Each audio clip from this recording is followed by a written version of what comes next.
Now, the flower of life, it's very, very old. The concept is very old. What was the origin of the concept? It's the oldest symbol known to mankind. Yep, just tap on it. Now, this was made by David Johnson, one of our programmers, Argos Fuel. So if you go to the far left and tap on that, I took 4 of those triangles. And wow. And you can scroll around. This is what happens when 4 bubbles meet. This is the negative space where they can't touch each other.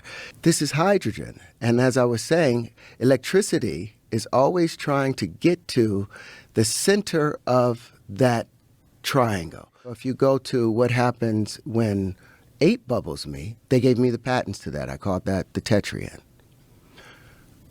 So this is the negative space in between 8 bubbles. 8 bubbles. If you'll go to the one right in the center,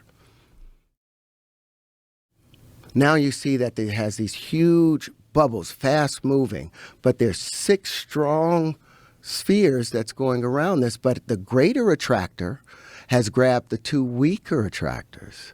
So I was like, what happens when 12 bubbles meet if you go to the one right next to it? Another stable structure that we basically see in nature, but there's 4 unaccounted electrical poles to it. Now, these are all of those systems put together. This is where 12 bubbles meet, the Aubrians. Mm-hmm. And then I put 5 of them together, and they make these natural starfish.